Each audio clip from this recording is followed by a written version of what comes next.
15 வயது சிறுவர்களின் உதவியுடன் 13 வயது சிறுவன் காரில் கடத்தி கொலையா? அதிர்ச்சியில் உறைந்த அஞ்சட்டி சுற்றுவட்டார பகுதிகள். அஞ்சட்டி அருகே உள்ள மாவனட்டி ஊரைச் சேர்ந்த சிவராஜ் மற்றும் மஞ்சு ஆகியோரது இளைய மகன் ரோஹித். இவருக்கு வயது 13. இவர் அரசு பள்ளியில் 8ஆம் வகுப்பு பயின்று வந்துள்ளார். கடந்த நாள் உடல்நிலை சரியில்லை என கூறி பள்ளிக்கு செல்லாமல் விடுமுறை எடுத்து வீட்டில் இருந்துள்ளார். மாலை சுமார் 4 மணி அளவில் பெற்றோரிடம் கிரிக்கெட் விளையாடுவதாக கூறிவிட்டு வெளியில் சென்றவர் இரவு வெகு நேரமாகியும் வீடு திரும்பவில்லை.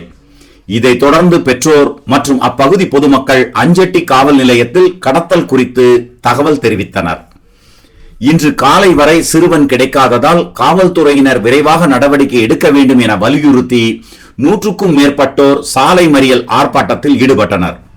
இதைத் தொடர்ந்து காவல்துறையினர் அப்பகுதியில் அமைந்திருந்த சிசிடிவி கேமரா காட்சிகளை ஆய்வு மேற்கொண்ட போது 2 இளைஞர்கள் சிறுவனை கடத்தியது தெரிய வந்தது.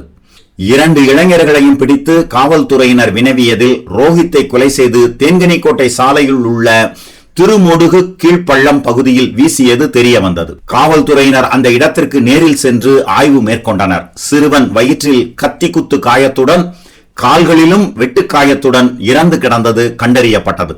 சிறுவனை கடத்த பயன்படுத்தப்பட்ட கார் அருகில் உள்ள பெட்ரோல் பங்கில் நிறுத்தப்பட்டிருந்தது.